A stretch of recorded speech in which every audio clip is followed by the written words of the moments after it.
Hello, everybody. Welcome to a new episode of the Dissenter. I'm your host, as always, Ricardo Lopes, and today I'm joined by Dr. Rodolfo Leyva. He is a fellow in the London School of Economics and Political Science and lecturer in the University of Birmingham. And today we're going to talk about neoliberalism, the mass media and culture there, particularly political culture, online fake news, and other related topics. So, Dr. Leyva, welcome to the show. It's a pleasure to have you on. Thank you very much, Ricardo. Appreciate the invitation. Yeah, it's my pleasure. So, first of all, what is neoliberalism? Because I know this is something you deal with in your work, and there are some critics of the term. Some people say that it is very vague, it doesn't mean anything. Particularly people that perhaps fall more on that side of the political aisle. But how would you define it? I would agree with critics that the term is often abused and used rather loosely. And generally, yes, it is vaguely defined. And in general, it's. I would also agree that it's one definition is more or less impossible to apply because it manifests differently across different kind of political economic contexts. Now, that qualification notwithstanding, there is some general kind of a general framework for understanding it. And neoliberalism, broadly speaking, consists of it's both a political project as well as sort of a set of policies, discourses, and forms of governance that effectively try to extend and apply kind of like quasi-free market logic into effectively all forms of human organization and decision making. So not just kind of like a government and economic affairs, but also even to the extent of individual private decision making, such that it has manifested even into our cultural kind of settings, specifically in the places where it's been championed and kind of initially manifested, like the US and the UK, but increasingly in non-Western settings as well, like India and China, Singapore, you name it. It is a fairly hegemonic kind of framework, and it's still, despite critics and despite naysayers, it is still the dominant form of political economic organization. Mm-hmm. So, talking about how the media, particularly mass media, influence people, would you say that the media conform to a particular culture? Because if you talk to people, particularly, for example, political commentators, you would hear from both sides of the political aisle people accusing certain channels, for example, of promoting a particular political agenda, and so you would hear people accusing the media of being too liberal, too conservative, too right-wing, too left-wing. But is there any evidence that the media conform to a particular culture or not? Well, it's important to distinguish. If you're talking about mainstream media, for example, let's just say the major kind of conglomerates, which are all owned now by around 5 or 6 companies, right? Particularly in the US and the UK, increasingly across the world. And they'll use these terms like liberal or right wing, but it's more or less, can I put it delicately, nonsensical kind of labels. But if you actually look at what these commentators are promoting, right, they're all promoting cuts to welfare, anti-union, privatization of education, materialistic sort of concerns and aspirations, the notion that everybody's more or less should be responsible for their own individual kind of interests and concerns. And they're all promoting more or less a dismantling or privatization of the public sphere. So the only thing that they disagree on is, to the extent in which political parties should spend a little bit of more money on public services or not. So you have some, like in the UK, you have something like Boris Johnson and the Conservatives, I think, promoting, I think it was like a £9 minimum wage, and national minimum wage, and then Stammer and the Labour Blairites promoting a $9.15 national minimum wage. That's the extent of the difference. Mm-hmm. And to the extent that one's more right wing than the other, from a practical concern, does that really matter when they're both effectively within that same line, and and have no intent of, for example, doing meaningful, what you would call meaningful kind of left-leaning policies like taxing the rich, for example, right? And enhancing the corporate tax rate or promoting a more progressive income tax rates. Things along sort of that nature. There is almost no pushing for that. Yes, there was Corbyn, and yes, we had Sanders, but as you know, in both cases, they didn't succeed. Right, the mainstream kind of so-called liberal wings of those parties are now in charge, and the Tories are at least consistent in their total disdain for the poor, and and general advocacy of austerity, privatization, and deregulation. Mm-hmm. But would you say that the media influences people particularly in favor of neoliberalism? I would say that it plays a meaningful role.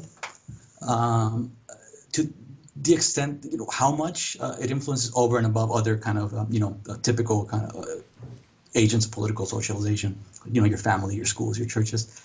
We're not really sure. It's probably, moderate to marginal effect, but it does nevertheless play a meaningful role, especially when you have, years of this and you're exposed to these types of messages constantly, from childhood all the way to adulthood. It's gonna play, some kind of influence on your neurocognitive capacity, the way that you understand how politics and economics and culture should be organized. Mm-hmm. So, for example, you've done a study on the effects a show like Keeping Up with the Kardashians has or had on the viewers. Could you explain how you designed that type of study, the results you got? And I just wanted to ask you also generally how one goes about figuring out if a particular kind of media has psychological effects on people in a way or another. Sure. Well, like everything else, media effects aren't homogeneous, so it depends on the content and the medium and the frequency of exposure. So it does vary, but when you have sort of consistent messaging across different mediums, across the internet, television, radio, and across different types of media, entertainment, political, even sports to some extent, right? When you get a sort of consistent convergence of messages that are very much aligned, even if they're not exclusive to neoliberalism per se, right? But they are aligned and congruent with it.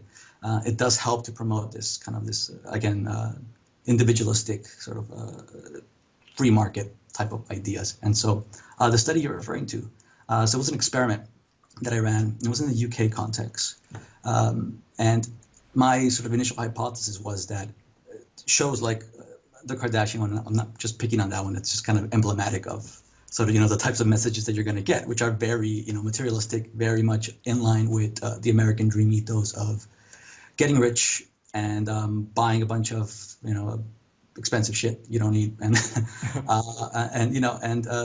that should be your only concern in life, right? Is getting more kind of material well-being, and that's it. That's all there is to life, right? And so the Kardashian one is just very emblematic of that. But a lot of other shows, a lot of reality TV shows, a lot of competition shows are like that, right? They're all promoting that same kind of American dream thesis. Things like what's the other one? American Idol, The Voice, right? All of these singing competition shows are all effectively promoting fame and fortune. That's the main kind of outcome, right? And the way I designed that study, my contention was that exposure to these types of messages consistently, it promotes and primes a particular psychological disposition that we all have, right? We all kind of have these kind of sort of natural tendencies. And depending on the environment that you grow up in is going to enhance it or mitigate it, depending on how much exposure and you get to it, and depending on the extent to which those values are valorized and celebrated by society. So if you constantly kind of promote it with the idea that it's good to just be sort of self-interested, it's good to just to strive and aspire for fame and fortune, that is going to hinder and sort of slow down, if you will, or to some extent just block out these other psychological dispositions that we're born with, such as altruism, communality, kind of a sense of responsibility for your fellow human being. Right? These more kind of again kind of communal concerns, right, are going to be blocked or mitigated. For a number of reasons, but namely, we only have so much cognitive capacity, and we can only kind of hold, two sets of values at any given point at one point in time. And so when you have two of them that are relatively in conflict with one another, the one that gets promoted the most are the ones that are going to get turned on and effectively influence both your thinking and your corresponding behaviors. Right?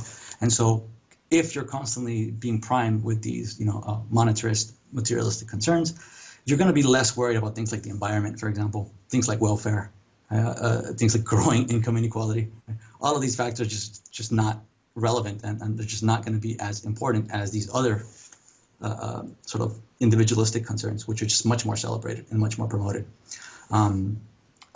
Not just by governments, but again by culture itself, right?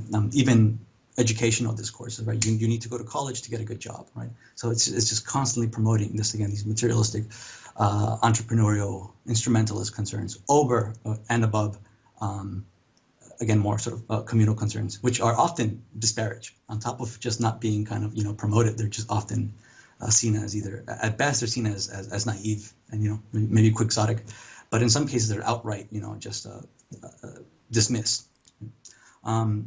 And if that is the case, then my contention was, okay, if I'm correct, then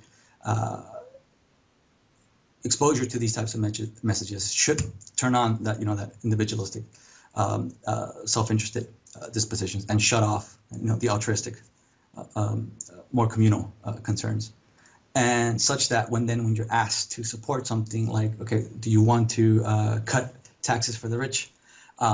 So that you can, or cut income taxes basically, so that you can have a little bit more money to spend. Do you want to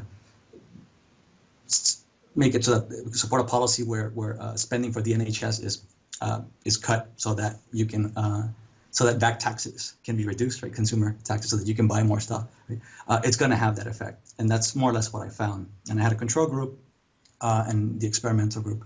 The experimental group, I exposed them to these types of kind of sort of basic advertising for like luxury goods, basic kind of headlines of single mom runs is now in charge of a beauty empire that wins, I don't know, £2 million a year or something like that. Right? These typical rags to riches stories. Right? The control group was exposed to things like it was pictures of like sunset, or it was totally neutral kind of images that weren't meant to turn on any particular political, economic, or even cultural concern. And sure enough, the treatment group, the experimental group, was significantly more likely to support these anti-welfare kind of policies relative to the control group. And that was just kind of a one-off setting. In addition to that, I also kind of asked them if they watched particular types of show on a regular basis. So it was both kind of experimental data and observational data. And the observational data was the same. You got the same kind of correlation. So it was a bit of a kind of a mixed method study, but again, gathering as much data as possible to see these consistent findings. So both the observational and the experimental data was consistent with the hypothesis that exposure to materialistic media is going to increase support for anti-welfare policies. Mm-hmm. And you can just extend that further to, let's say pro-environment, right? Exposure to materialistic media will probably decrease your concern for, initiatives to fight climate change. I didn't test for that, but my next study is more or less aimed at that, and I suspect that I'm going to find the same thing, just because these cognitions, these behaviors are very congruent with one another. Right? And so, and to the extent that I hypothesize that they're contiguous, right? Turning one on should effectively turn on the others. And fortunately, it's not just my study that has kind of shown this. It's been repeated by other observational kind of studies and a few rare experiments, but the findings are pretty consistent across the board and across US and UK samples. Mm-hmm. But let me ask you, with this kind of methodology, is it possible to establish causality or not? Well, with the experimental component, that's kind of the advantage of it, is that you can isolate the variables to see whether or not one causes the other. So if the messages didn't have any significant effect, then I shouldn't have seen any differences between the treatment and control group. Because the control group, again, was shown different types of totally neutral kind of pictures. It's like pictures of a sunset or something like that. I forget off the top of my head. And it was like for like. So it was like headlines, materialistic headlines with non-materialistic, sort of like public announcements. I think one of them was like something about the tube. You're getting off the tube. I forget like the exact formulation, but it was again sort of consistent framing, or consistent kind of media. It was just the messages that differed, and if there wasn't any significant effect, then I shouldn't have found any. But so because the treatment group was significantly and consistently more materialistic than the control group, that allows us for not definitively by any means, right, and not conclusively, but it does give us a pretty good indication that yeah, no problem. That the media messages are at least helping to moderate, right, or amplify these particular kind of attitudinal and kind of behavioral indicators. Mm-hmm. Right. Because, I mean, I was just wondering if in the case of people being exposed to this kind of media, if there could be a sort of chicken and egg problem here, in the sense that, for example, people who already have certain political attitudes, material values, and so on, would be the ones that would tend to gravitate toward watching these types of shows. I mean, does that make sense? Yeah, possibly. But if you just kind of think about it logically, there's just on its surface, right? Why would watching what is it, Made in Chelsea or the Kardashian show make you more supportive of anti-welfare policies, right? There's kind of like there's no necessary correspondence there unless you take into consideration the psychological dispositions that I talked about earlier. And so it could be the case that there is some sort of mutual correspondence between the two. Mm-hmm. But in any event, the fact that it wasn't any more different than the control group, that it was more significantly different than the control group, indicates that it at least does help to amplify that particular kind of effect. So even if it's the other way around, it doesn't really matter, because the point is that they're both still being sort of amplified. Mm-hmm. I get it. Mm-hmm. So let's get now into social media specifically. Sure. Do social media generate new social dynamics that we don't see offline? Well, again, sort of it depends, right? It depends on kind of what types of effects we're looking at here. So there are some studies that indicate, and I think they're pretty valid, that it's decreased. Social media helps to decrease, like face-to-face interactions with friends. Smartphones does that, but social media would have become a similar, I think, effect, which in turn decreases well-being. Right? Social media is having some effect on self-esteem, especially amongst adolescents, a negative one, and it's probably having some negative effect on attention spans. Okay? But that's more or less to the extent where social media is having a noticeable and relatively meaningful effect. In other contexts, like in the political context, it's very marginal. It's probably close to negligible effects in sort of the political attitudes and behaviors. And in terms of political attitudes and behaviors, we're talking about, for example, changing someone's political orientation and their voting behaviour and stuff like that. So it's unlikely that it's changing anybody's political attitudes or ideologies. At most, it's just reinforcing those positions. So if you're a right winger, and then you go on social media, you're likely to just kind of select, kind of news content or memes or all that crap, right? That more or less is consonant with your political dispositions. And if you're, to the extent that you're even exposed to counter attitudinal stuff, which can also be quite rare, because as you know, the algorithms are fine-tuned, right? They're bespoke, they're tailored basically to your preferences. So even if you are exposed to counter attitudinal stuff, it's very unlikely that it's going to have any change in your orientation. All of that stuff comes from my suspicion. It comes from family. It comes from early political socialization, early schooling, early maybe relatives, possibly churches. Anything basically where your initial political kind of identities were formed, and which for most of us still predates social media. But even for the younger generation, and it might be more pronounced in the younger generation, but even then it's still a secondary factor. The primary agents of socialization, I still think, hold the most pronounced effects. So the family being the particular kind of factor here. If your family is right-wing, you're at least initially going to be more likely to share those particular ideas, which then you go on social media and find similar like-minded things, is just going to reinforce that disposition. Right. But still in the realm of politics, do we know if social media contribute to political polarization?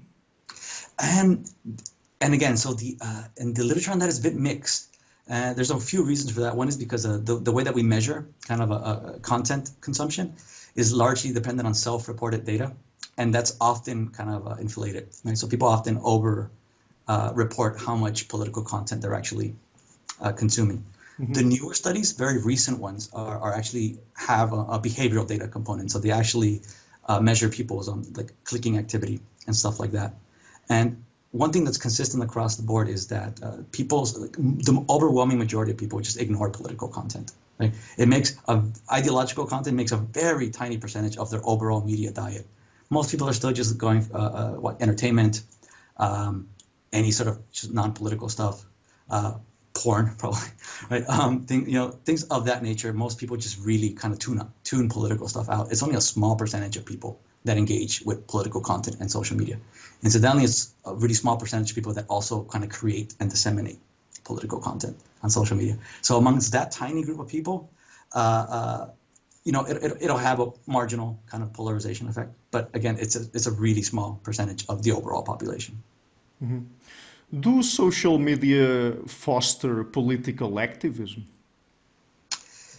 It depends on the type of political activism you're talking about. So, actual offline activism, demonstrating, organizing, union drives, or even just like voting. No, I mean it's very marginal. It at best has a really tiny effect. Old school organization still is much stronger. Door-to-door knocking, face-to-face kind of campaigns.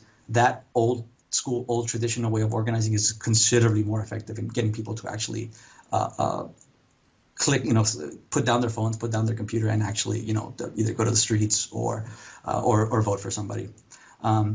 Now for online participation, yeah, but I mean the extent where clicking like on a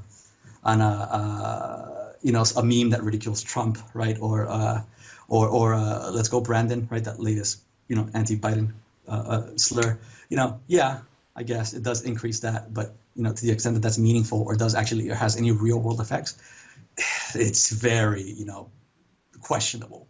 So that stuff of I and other people call it slacktivism. Yeah, it increases slacktivism moderately. So there are some people that think that will eventually lead to offline participation, but the studies on that again are like not particularly positive. It's at most they will share these types of political memes or content or click like and stuff, and that's about it.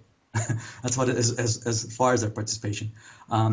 They're not more likely to donate money, for example, to campaigns. They're not more likely to do any kind of like substantial behavioral outputs, right? That we could consider might have some kind of meaningful effect on sort of real world conditions. Mm-hmm. Do we have any idea if there's really, as some people claim, more fake news circulating in new media than mainstream media?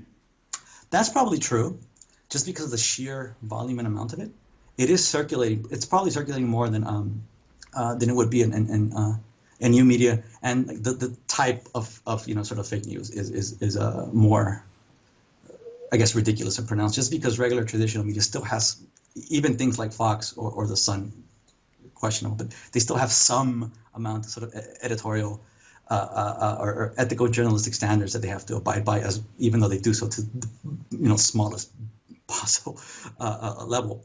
And so because new media outlets aren't saddled or constrained by those traditional kind of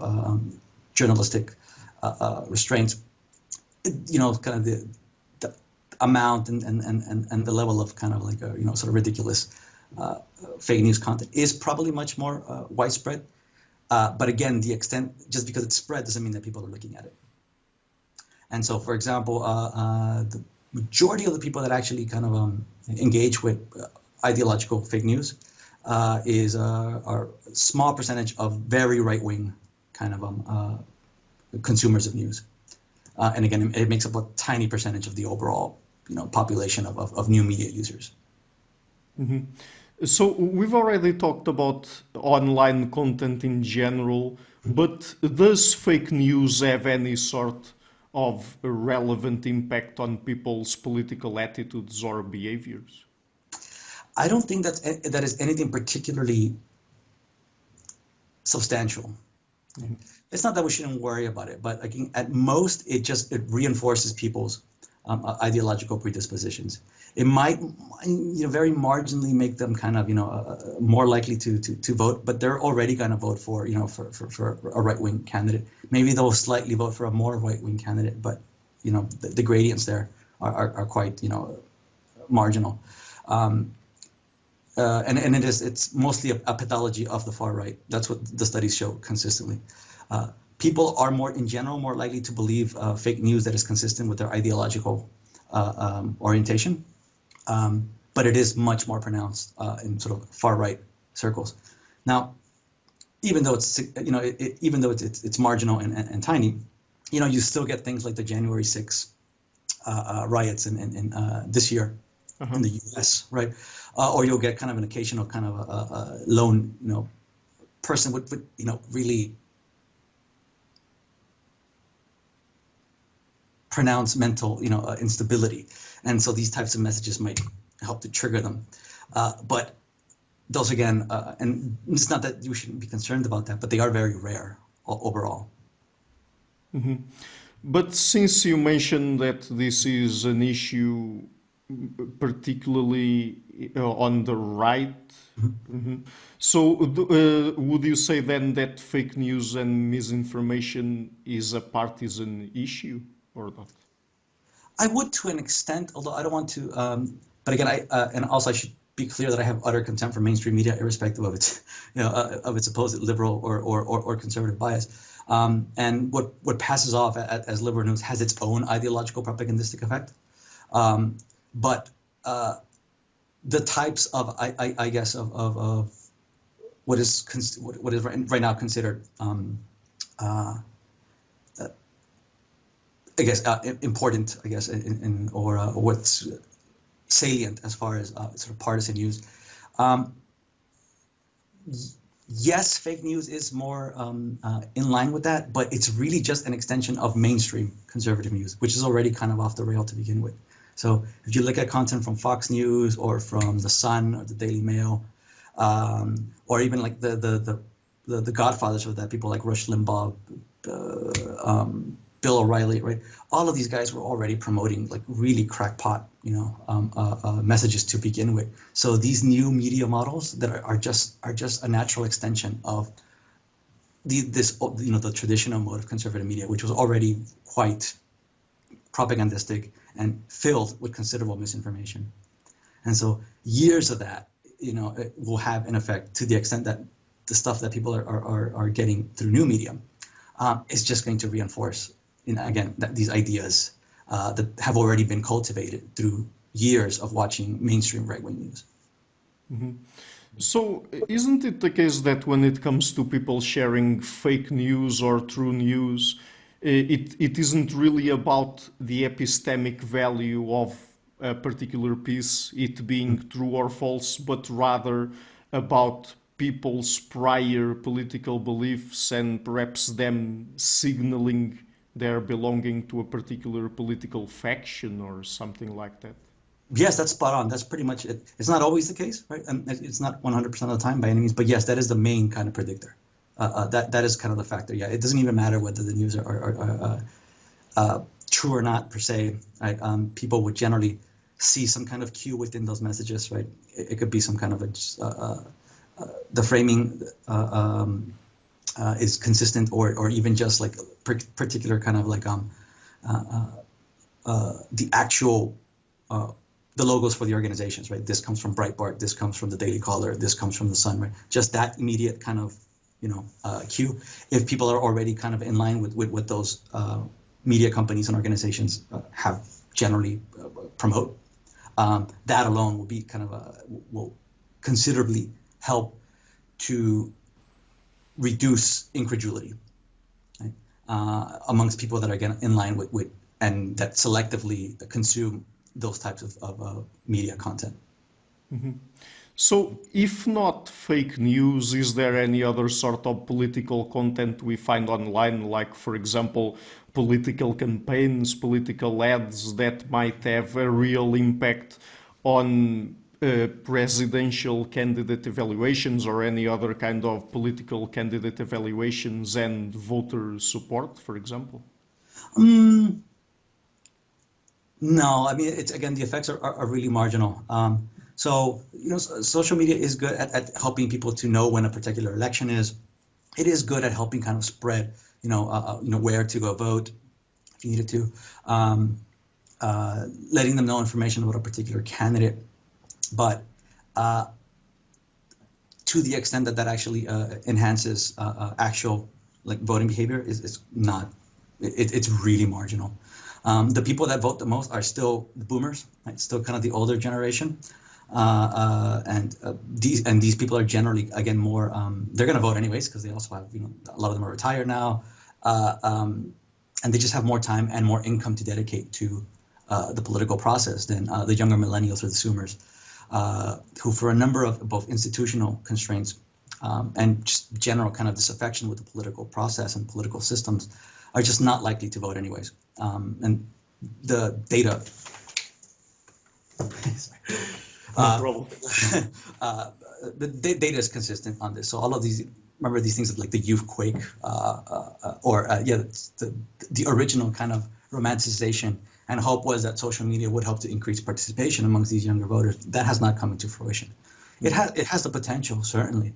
I think we all agree that any mode of communication, mass communication, has that potential within it. But to the extent that it's being realized, it seems to be the case that we now have 13 years of it, and every single time, right, we expect, or pundits, particularly, or journalists expect that, this is going to be the time when the young people are finally going to, turn the tide. They're finally going to show up. They don't. They didn't show up for Corbyn. They didn't show up for Sanders, even though they all posted online that they would, right? And so that's it. It just amplifies kind of a virtue signaling online, basically, right? Or it's sort of communal narcissism. But to a large extent, it has very minimal effects in increasing one's actual likelihood of voting or other kind of offline practices. Mm-hmm. So, but with all of that in mind, would you still say that social media might have any negative effects on people's political behaviors or attitudes or anything related to politics? Sure. I mean, just a reinforcement effect by itself is still bad, right? Because it just makes it all the more difficult to then reach those people, right? And get them to, for example, like the anti-vaxxers, right? Or the conspiracy nuts, right? Just the more they're exposed to something, the more it gets reinforced, the harder it becomes to then reason with them. And so just the reinforcement effect itself is a problem and something that I think needs to be addressed because like anything else, right? The more something the more habituated you get into something, just the harder it is to break that habit. I also suspect, although again, this is still unclear, but my concern is that social media selectivism is replacing offline participation, such that people, on average, might think that, okay, I did my part. I shared a Bernie Sanders quote, or I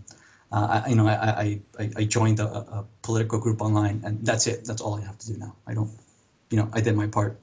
I no longer have to do anything more substantial than that. To the extent that that's actually replacing offline participation, we're not sure yet, but that is something that I'm sort of concerned with. I think a few other scholars are worried about that. So that's would also be a very negative effect, right? If if it's replacing sort of traditional modes of offline participation, then we have very little hope that anything's going to change. So one last question. Is there anything, or do we know anything about people's personal background that explains how politically active they are, the extent to which they consume political content online and participate in political discussions? We're not exactly sure as to the main mechanism. I suspect that there might be like a particular some genetic component that makes people more predisposed to it than others. But one thing that we do know is that early family socialization is the main predictor. So if you grow up in a political family, you are much more likely to be then subsequently involved in political discussions and political consumption of news, and of course, participation. And so the people, for example, that are consistently that we find a pattern between social media political consumption and like offline participation are people with strong political interest, right? And that's generally, I think, again, comes from a family background, or maybe a relative exposed you to politics at an early age, and just kind of switch that particular proclivity on. But that's kind of the extent to which we know. It's again, like everything, it's a socialization issue. Mm-hmm. But do we know, for example, in more detail what aspects of socialization might lead to that, or is it just being exposed to people in the family that are politically engaged, for example? It's that basically, yeah. So political discussions on television, talking to your kids about social justice issues, or whatever right-wing families talk to their kids about, right? I'm not sure. Maybe hating immigrants. I don't know. But these types of early on discussions, simple little offhand comments about a particular political party, right? These things, kids observe these things, like sponges, basically. And the more of this they observe within a particular context, the more likely they are then to internalize, those particular values and associated practices, to the extent that by the time they reach late adulthood, they are more participatory than people who didn't experience that early family socialization. Mm-hmm. And that could possibly have something to do with children being integrated into a particular social group, right? Because, I mean, they start to engage in those kinds of activities. They think that those are important for them to communicate with other people and perhaps to establish their common values with other people and so on. Exactly. Yeah, it's like the Catholic Church or the cigarette company. Get them when they're young. Right? Yeah, that's how it works. Yeah. Okay, so Dr. Leyva, just before we go, where can people find your work on the internet? Wow, I'm really bad at promoting my work. They go to, I guess, to my I have a page on ResearchGate. I guess details kind of my my outputs, and my latest sort of a staff page at the University of Birmingham. I will give you the link for that. Sure. Okay, I will be leaving then the links to that in the description box of the interview. And thank you so much again for taking the time to come on the show. It's been a real pleasure to talk to you. Hi guys, thank you for watching the interview until the end. If you like what I'm doing, please consider supporting the show. It's thanks to people like you that it keeps running. I will leave links in the description box to Patreon and PayPal. Any amount, even just $1 per month, would already be a great help. Otherwise, and if you like what I'm doing, please share the interview, leave a like, and hit the subscription button. This show is brought to you by Enlights, Learning and Development Done Differently. Check their website at enlights.com.